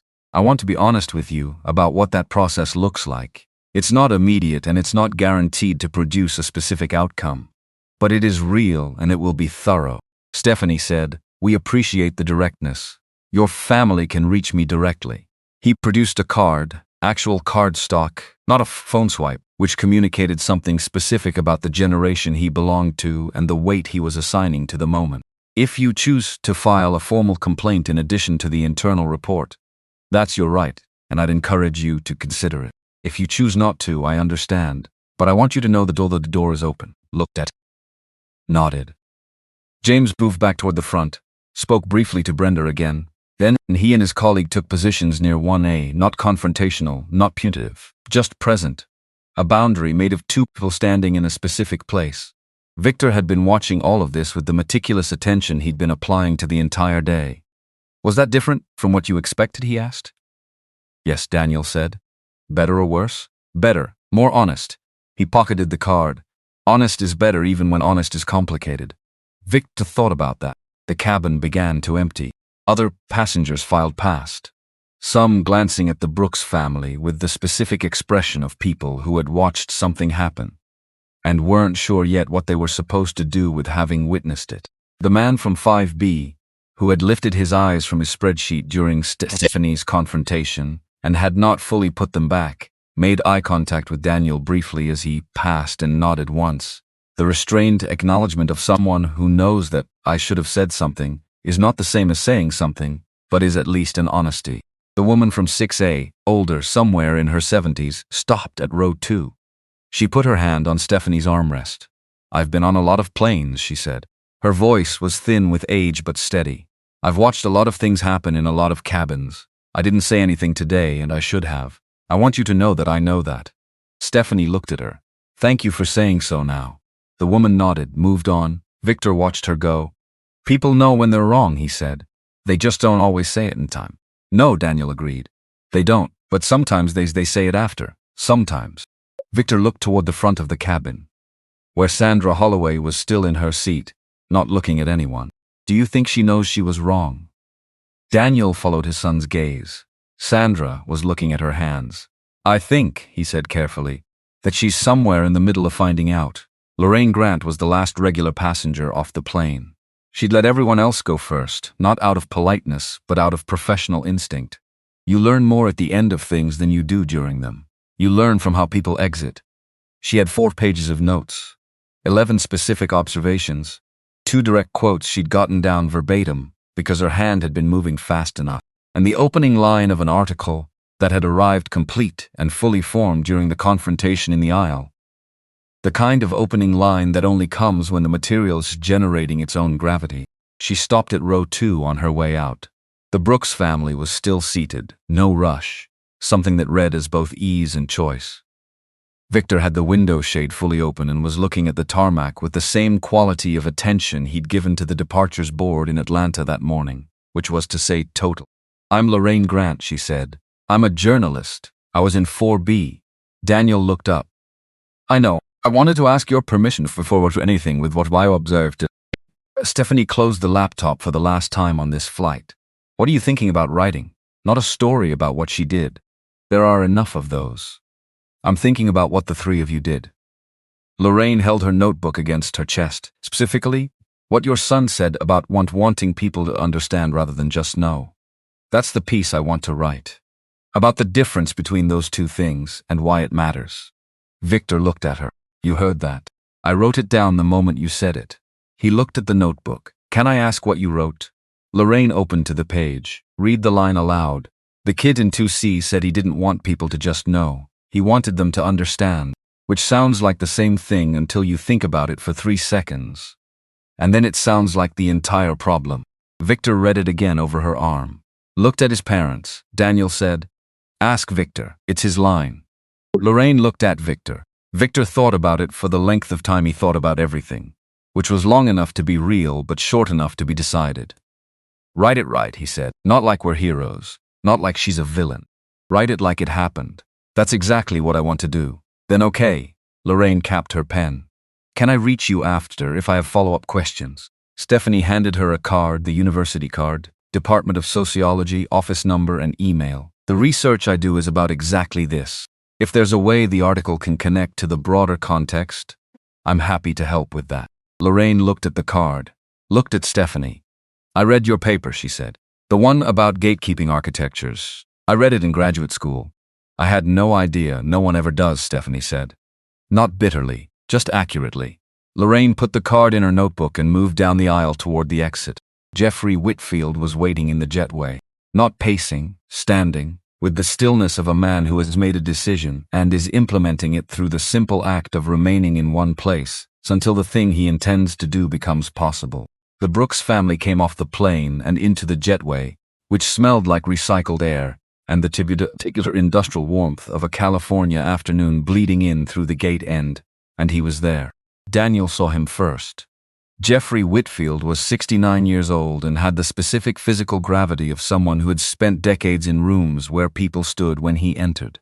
He was not tall, average height, slightly thinner than he'd been at 50, the silver hair he'd had since his 40s. But the gravity was real, and it was not about size. "Mr. Brooks." He extended his hand. "I want to apologize for not speaking earlier, but Daniel." Shook the hand, held it for a moment. "You're speaking now. I sat in that cabin for 3 hours and watched your family be treated in a way that I found unacceptable, and I said nothing for 2 of those hours. That's not something I'm comfortable letting stand. Most people are comfortable letting it stand." "I know." Jeffrey held Daniel's gaze. "I was too, until about 45 minutes ago, which is its own kind of problem." Stephanie was watching this exchange with the attentiveness she brought to everything. Victor stood slightly behind his parents, listening with both ears, but affecting the posture of someone who was just present. "I was a federal judge for 20 years, Jeffrey said. Circuit 11. I retired last year. I know who you are from the Whitmore case. I used your closings to judicial education workshop 3 months ago as an example of evidentiary architecture in systemic discrimination claims." He paused. "I want to be clear that none of that is why I'm standing here. It's not relevant.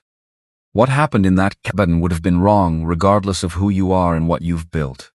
I'm standing here because I was a bystander who became a conscientious one too late. And I'd rather tell you that directly than carry it off the plane unacknowledged." The jetway was emptying around them, people moving past with rolling bags and the particular forward-leaning urgency of connection flights. Daniel said, "What would you have said if you'd said something earlier?" Jeffrey thought about it. The genuine consideration for notching for this answer he was supposed to give, but actually working through what he would have done. "Probably something less honest than what your wife said," he said finally. "I'd have defaulted to the juridical, the procedural. I'd have said something about policy and conduct standards, something that addressed the situation without naming what the situation was." A pause. "Your wife named it in one sentence. I've been thinking about that sentence for 2 hours." Stephanie said, "Which sentence?" Jeffrey looked at her. The one about the only difference being what you look like. The way you said it, not as an accusation, as a fact, as something that could be cited. He shook his head slightly. It landed the way good brief writing lands. Which is to say, it didn't leave anywhere to go that wasn't the truth. Stephanie looked at him for a moment. We spend a lot of energy, she said, making our truth legible to people who would prefer it to be complicated. It's exhausting, and occasionally I'm very tired of it. She said this without heat, just the factual statement of a woman who had been doing the work for a long time. But thank you for hearing it. Jeffrey turned to Victor. And you, he said. The thing you said about not wanting people to understand rather than just know, I wrote it down. He patted his jacket pocket. I'm speaking at a law school orientation in 2 weeks. I'd like to use it if you're willing. Victor looked mildly startled by this, which was the most startled Daniel had seen him all day. You can use it, Victor said. Thank you. Jeffrey offered his hand. Victor shook it, the specific, careful handshake of an 18-year-old who has been taught that a handshake is a statement and is trying to make a good one. Jeffrey reached into his jacket and produced a card, handed it to Daniel. If there are proceedings, formal complaint, anything that requires occultation of witness testimony, I'm available. And I mean that as a professional commitment, not a courtesy. Daniel took the card, looked at it, looked at Jeffrey. One question, Daniel said. Of course. In your 20 years, how often did you see this kind of thing in spaces where you had authority? Not here. In your courtrooms, in your chambers, in the rooms you actually owned. Jeffrey was quiet for 3 full seconds. More than I addressed, he said. Less than there was. He said it the way a man says something that has been true for a long time and that he has only recently allowed himself to say out loud. Daniel nodded. They moved through the jetway into the terminal. LAX in the afternoon was a different creature than Hartsfield-Jackson in the morning. Different light for one, California afternoon through the terminal windows, that specific warm-tinted gold that made everything look like it was being filmed. Different sound, the particular acoustic signature of a West Coast airport, which was somehow both louder and more spacious than its Atlanta equivalent. Like the volume had been turned up, but the room had also gotten bigger. Victor came through the gate and stopped. Look left, look right. The Pacific was out there somewhere, behind the city, behind the freeway, behind all the accumulated weight of 10 million people making their lives in the same basin. He couldn't see it yet, but he'd looked at the map enough times to know which direction it was. That way, he said, pointing. What's that way? Stephanie asked. The beach. Victor, the beach is 15 miles from this terminal, approximately 13. 2 miles to Santa Monica Pier from LAX, depending on traffic. He started walking, and we have a car reservation and it's 3 p.m., and I've wanted to see the Pacific Ocean my entire life. Daniel and Stephanie exchanged the look they exchanged when Victor made an argument that was both technically correct and slightly exhausting to resist. They followed him. In a small room off the main terminal, one of the functional, unsentimental spaces that airports keep behind the public face, with plastic chairs and fluorescent lighting, and the specific temperature of a room that exists for administration rather than comfort. Sandra Holloway sat across a small table from James and a woman named Patterson, who had been introduced as senior customer relations. The incident report was on the table between them.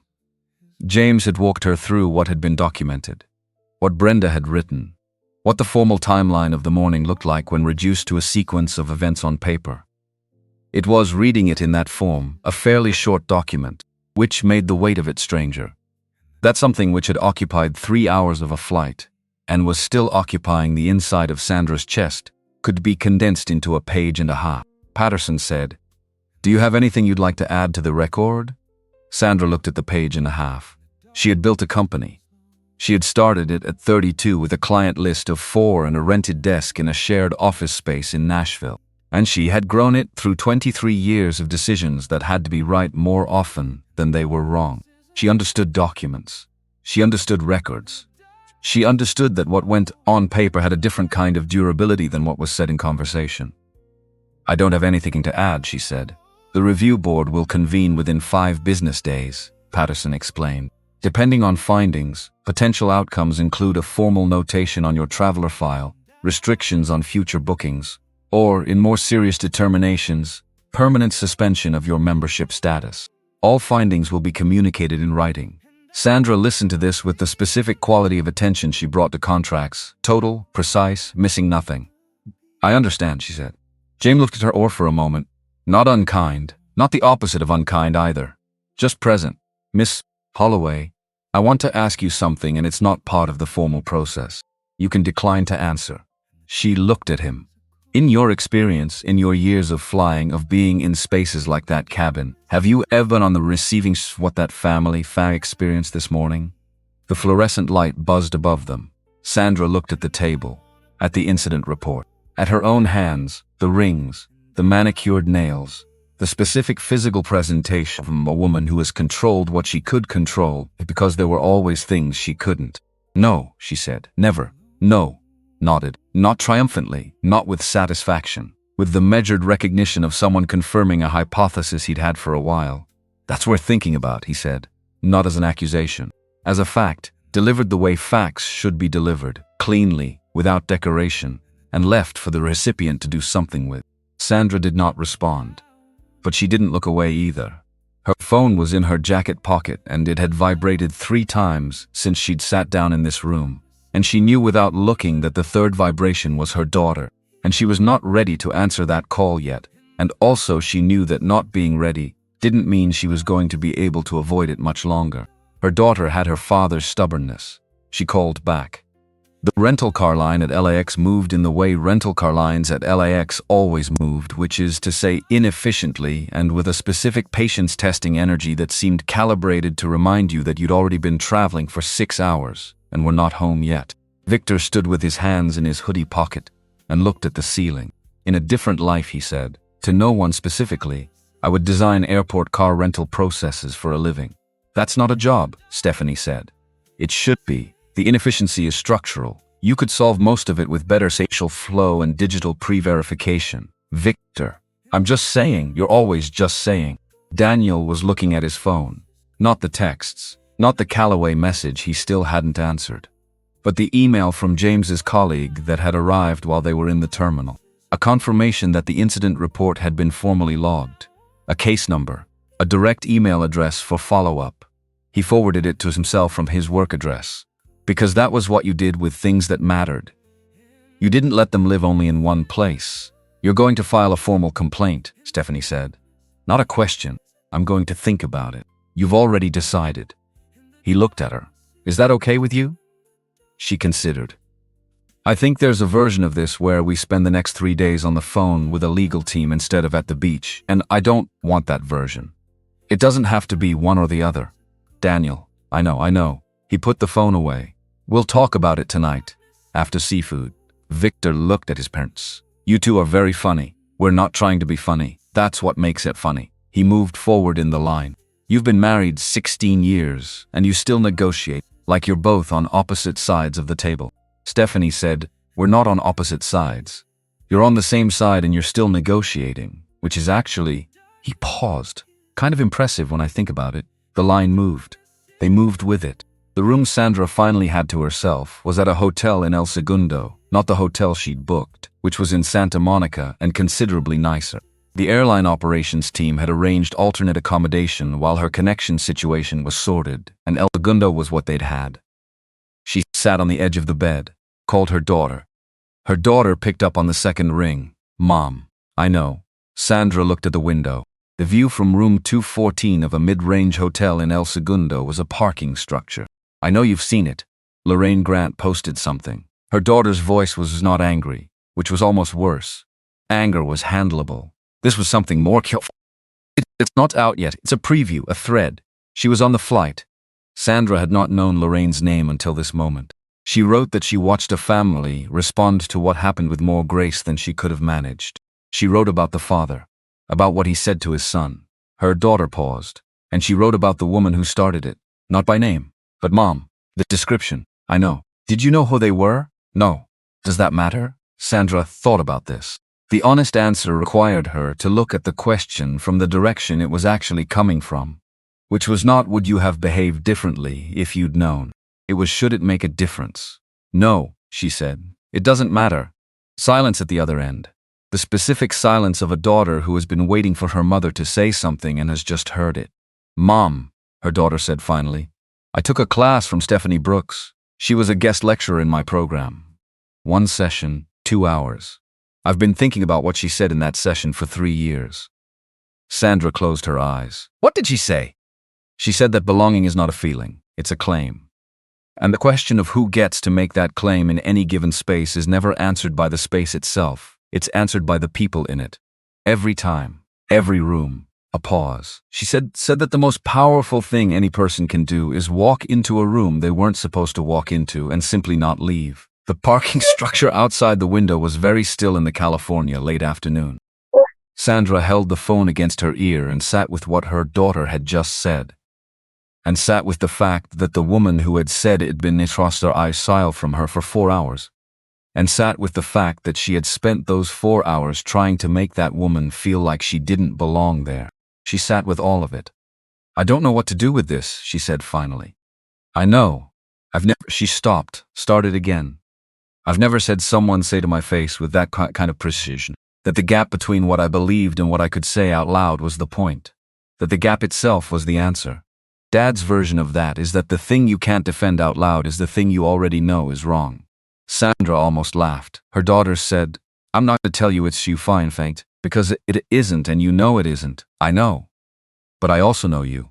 Her voice shifted, still careful but warmer underneath. You've fixed things before that seemed unfixable. You've walked into rooms that told you to leave, and you stayed until the room changed. You know how to do the work. This is different work. I know. But you know how to learn. Sandra looked at the parking structure. Your mother, she said, is sitting in a hotel in El Segundo on the wrong side of something she didn't know she was on the wrong side of. Call me tomorrow, her daughter said. We'll talk more. Sleep first. She hung up. Sandra sat on the edge of the bed in room 213 and did not move for a long time. The California light through the curtains went from gold to orange to the particular deep blue of West Coast dusk. The parking structure went from white to gray to shadow. She was not, she understood, going to resolve this tonight. But something had cracked open today, not painfully, or rather painfully in the way that cracks are painful, which is the same way that anything that has been sealed too long is painful when it finally opens. The air getting in, the light getting in, that was something. Not enough. Not close to enough. But something. Brenda Cole sat in the crew lounge with her shoes off and a cup of coffee she hadn't tasted yet going cold on the table beside her. The incident report was filed, sent to 3 separate departments, time-stamped. She had done everything she was supposed to do, and she had done it correctly. And she had done it from the moment she understood what she was dealing with, which was earlier than she had acted on it. That gap between understanding and acting was the thing she was sitting with now. She had been doing this job for 6 years. She had been navigating this specific type of situation for 6 years.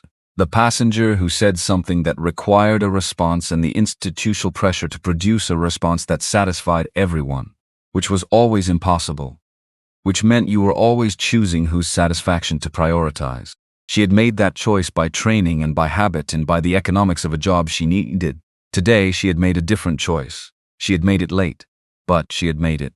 Her phone had a text from her sister. You okay? Brenda looked at it.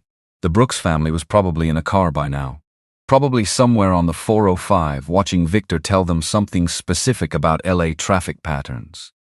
Probably laughing at something, or not laughing, but in the register of Emily Hard that has been through something hard and knows how to be together on the other side of it. She hoped they were laughing. She texted her sister back. Yeah, there was a family today. They were good people. Her sister sent back a heart. Brenda picked up the cold coffee and finally tasted it. The Pacific Ocean at 6:15 p.m. was the color of hammered pewter at the horizon and something closer to green near the shore. And it moved the way it had been moving for a very long time, before any of them were there to watch it. Which was to say, without particular regard for anyone's schedule. The Brooks family stood at the edge of Santa Monica Pier.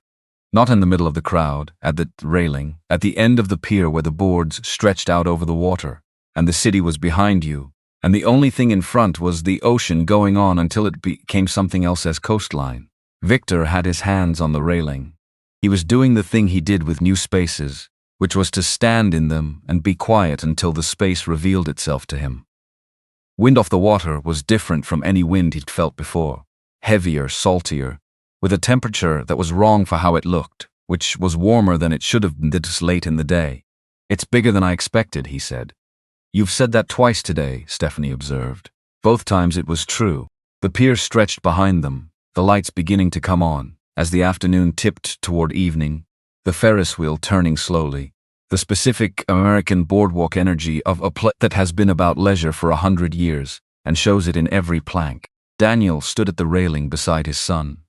He had been here once before, this pier, the same end of it, 12 years ago on the last evening of that deposition trip, had come here because he had 3 hours before his flight, and had wanted to see the ocean, and had stood in almost exactly this spot and looked at the same water. 34 years old. Solo practice. $1,300 in the operating account after that quarter's invoicing. He had looked at the Pacific and thought, "You're going to be okay." Not a premonition, just a decision. The specific act of saying a thing to yourself and meaning it because the alternative is not an option. Today he was 46, and the operating account had somewhat more in it, and the man standing next to him was about to spend the next 4 years being shaped by a university, and then the rest of his life being shaped by the things he chose to let shape him. And the water was the same water it had been 12 years ago, still gray-green, still moving without particular regard for anyone's schedule. "Dad," Victor said. Yeah, what are you thinking about? Daniel considered giving the easy answer, the one that parceled out the sentiment in a manageable dose. But Victor had asked directly, and directly was how the Brooks family operated. "I'm thinking about what today cost us," he said, "and what today gave us, and whether the accounting comes out right. Does it? I don't know yet." He looked at the water. "I think the accounting for days like this is long. You don't know what today gave you until you see what your son does with it 20 years from now." Victor was quiet. "I'm going to do something with it," he said finally. Not a promise made for the moment, not the language of reassurance, the simple declarative of a person who has already started deciding. "I know," Daniel said. Stephanie appeared between them, had stepped up to the railing without either of them noticing, which was also something she did. The quiet insertion of herself into the space where she was needed. She put one hand on Daniel's arm, one hand on Victor's. 3 people at the end of a pier in Santa Monica with the ocean in front of them and a day behind them that had asked for more than a Tuesday morning vacation flight should require. "Seafood," Stephanie said. Victor looked at her. "We've been standing here 4 minutes. I've seen the ocean. It's large and impressive, and we can come back tomorrow." She turned from the railing.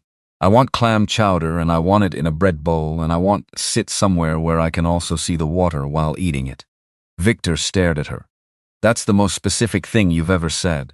I've been holding it in since 2 p.m., Mom." "Victor, you want a bread bowl?" "I have wanted a bread bowl for 6 hours. I sat in an airport and on a plane and in a rental car, and I did not complain once. I am now requesting a bread bowl." Victor looked at his father.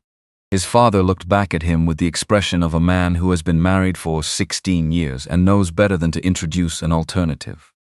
"There's a place on the 3rd Street Promenade," Victor said. "I researched it in March." "Of course you did," Stephanie said. "Lead the way." He turned from the ocean and started walking back down the pier with the specific forward energy of someone who has had a destination identified for 6 months and is now, finally, closing the distance. Daniel looked at the water one more time. The thing about the Pacific was that it didn't ask anything of you. It was just there, and inferent in the best possible sense, the sense of something so large that it had no opinion about any individual's particular Tuesday. It had been here before today. It would be here after. He turned from the railing and followed his family. Later, after the clam chowder and the bread bowl that Stephanie ate with a focus that suggested she had been correct to want it. After the walk along the promenade where Victor had stopped to look at the street performers with the analytical eye from cataloging a social phenomenon. After they had settled into their hotel room with the window that faced the ocean and could hear the surf from the balcony, Daniel sat at the small desk with the light off and the window open and wrote an email to James at the airline's customer experience division. Formal, precise, 11 sentences. He stated what had happened. He stated what he wanted. He did not use inflammatory language because inflammatory language was not his tool. Precision was his tool, and he had been using it for 22 years. And it had built a practice from $2,600 and a target desk, and it had won a case against a firm that had told him he didn't fit the culture. He sent the email, closed the laptop, looked at the ocean through the window. Stephanie was asleep, the deep, total, non-negotiable sleep of someone who had been operating at full capacity since 5 a.m. and had finally given her body permission to stop. She was on her side, one arm extended toward where Daniel had been lying. The specific unconscious reaching of a person whose sleep is oriented around someone else's presence. He looked at her for a moment. 16 years. Then he looked at the ocean. Then he looked at the wall between their room and Victor's, where he could hear barely, just below audibility, the particular sound of someone who is supposed to be sleeping and is instead thinking. The quality of awake silence, if you knew what to listen for. He went to the door between the rooms, knocked softly. "You awake?" "Yeah," Victor's voice in the dark. Daniel opened the door, sat on the edge of the second bed that his son was not using because Victor was on top of the covers with his shoes still on, which was a thing he did when he wasn't ready to sleep yet. They sat in the dark for a moment, the ocean through Victor's window too. "Ask me," Daniel said. Victor didn't pretend not to know what that meant. "Were you scared? On the plane, when you stood up?" "Yes. What were you scared?" Daniel thought about this honestly. That it would cost us something we couldn't get back, he said. That she would escalate in a way that became ugly. That Victor, that you would have to see something you couldn't unsee. He paused, that I would lose control of it. That my voice would do something I didn't want it to do. But it didn't. Not this time. How did you hold it? Daniel looked at the window, at the strip of ocean visible between the buildings. "Practice," he said, "and because I had somewhere to put it. You learn over time in rooms that were not waiting for you. You learn to take the thing that wants to come out as heat and convert it. Not suppress it, convert it into precision, into clarity, into exactly what needs to be said in exactly the right way, at exactly the right volume to be heard and not dismissed." He looked at his son. "You can't do that the first time, maybe not the 10th time. But you get there." Victor absorbed this. "I think I was angrier than you," he said. "I know. I didn't say anything." "No, was that wrong?" Daniel shook his head. "There are 100 right ways to be in that situation. Yours was to watch and learn. That's not nothing, that's everything. Build the thing you're gonna need." Victor looked at the ceiling. "I'm going to be in a lot of rooms," he said, not anxiously. As a fact, he was calculating. "My whole life, in my career. Rooms that are going to look at me when I walk in and do the thing." He paused. "And I'm going to need to know how to walk in anyway." "Yes. I think today helped." "Today helped," Daniel agreed. They sat with the ocean for another minute. Yeah. Grandpa would have loved this hotel. Daniel looked at his son. At the 18 years of him, the specific and irreplaceable person he had become. He would have called it fancy, Daniel said. He called everything fancy that had more than 2 stars. 3 stars was luxury to him. 4 stars was excess. What would he have called this? Daniel looked at the ocean through the window. He would have called it deserved, he said. Victor nodded. The ocean did what it had been doing all day, which was move. Unimpressed, untroubled, enormous, and there, the same water it had always been, receiving everyone who had ever stood at its edge and looked out toward the horizon, and felt the particular combination of smallness and expansion that only water that size can produce. Victor finally took his shoes off, lay back on the pillow. His eyes were still open, looking at the ceiling, but they had the quality of eyes that were about to close. Daniel stood, moved toward the door between the rooms. "Hey, Dad." He stopped. "We came in anyway," Victor said. Eyes still on the ceiling. "Right. Like- That's what today Was. Daniel looked at his son. "That's what today was." Victor's eyes closed, and the ocean moved, and the city of Los Angeles turned in the warm California night. 10 million people, and their 10 million Tuesdays all running simultaneously, unaware of the family on the 8th floor of a hotel in Santa Monica who had boarded a flight that morning to celebrate and arrived, instead, at something larger and harder and more necessary than celebration, who had walked into a room that told them to leave, and had not left.